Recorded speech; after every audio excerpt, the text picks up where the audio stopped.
C'est avec un coup de poignard et une blessure à la main que Mustapha s'en est sorti. Alors qu'il revenait de la lecture aux environs de 22 heures, il vit une scène atroce non loin de sa minicité.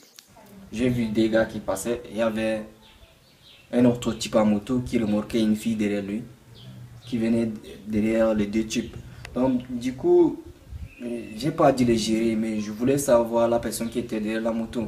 Et lorsque on s'est croisé en fait avec la moto et puis les dégâts, la moto s'est arrêtée, a éteint la lumière. Alors j'ai dû retourner pour voir, par simple curiosité, pour voir ce qui ne va pas ou bien la personne qui allait descendre. Et du coup, je vois le coup venir. Alors par simple réflexe, j'ai dit lever la main gauche et voilà, la machette était rentrée là et j'ai dû attraper la machette. Par la suite, l'autre type a tiré la machette, donc ce qui fait la blessure ici. Et le deuxième type m'a bastonné juste là. C'est ici en fait. Et là, j'étais tombé et puis le premier était monté sur moi. Le second, entre-temps, a pris le téléphone et vérifiait le sac, a déballé tout ce qui se trouve dans le sac. Et par la suite, la fille a appelé le motoman et il est revenu. Le dernier type m'a demandé de retourner contre le sol. Entre-temps, il m'a aussi poignardé ici.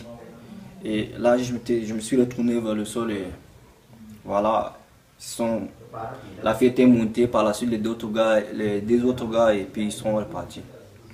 L'heure est grave ces derniers jours au village universitaire Rengaoundéré, devenu le théâtre des agressions, des vols à main armée et des violences atroces. Cette situation inquiète plus d'une seule personne, les étudiants le témoignent par eux-mêmes. C'est monifréquent ici, surtout dans notre secteur, et qu'il y a des gens qui sont des malfrats, qui passent leur temps à sillonner le secteur pour pouvoir arracher les biens, dépouiller les jeunes étudiants de leurs biens, précisément les téléphones portables et agents. Et on s'est rendu compte que ce n'est pas seulement la première fois, parce que j'ai un ami qui a été victime de ce cas pareil la dernière fois.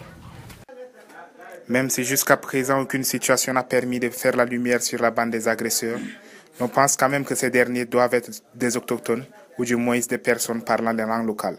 Des personnes inconnues occupent des bâtiments non achevés. Cette situation inquiète les étudiants, mais rien ne permet de les assimiler aux potentiels agresseurs. Il a parlé à son frère en Poulbé, je pense, et il m'a répondu en disant qu'il n'a pas pris ta carte. Nous-mêmes, nous sommes inquiets, ça nous agace, parce qu'on a peur généralement de sortir faire un crédit juste ici à la boutique. Ce n'est pas aujourd'hui que cela a commencé, ça a perdu. Il y avait deux messieurs là qui habitaient juste là, derrière les chambres non achevées de notre cité. Donc le bâtiment C là, juste derrière, donc c'est encore inachevé. Et ces personnes, on s'était rendu compte qu'ils faisaient un petit feu là juste derrière, mais on ne savait pas qui ils étaient. Comme on a un délégué de la cité, bon, on lui a fait comprendre qu'il y a des gens là-bas qui devaient essayer de voir pourquoi ils sont là. Les étudiants interpellent les autorités sécuritaires et administratives à plus de responsabilités pour assurer la sécurité et la tranquillité publique. Nous espérons que l'État va prendre des mesures adéquates pour pouvoir un peu nous aider à éradiquer ce phénomène qui sévit depuis fort longtemps. Il faut une patrouille, c'est pas que ce soit de la police ou bien mixte avec les gendarmes. En attendant que les mesures conséquentes ne soient prises, désormais, c'est dans la peur et la crainte que vivent les étudiants de l'université de Ngaoundéré vivant à Dang.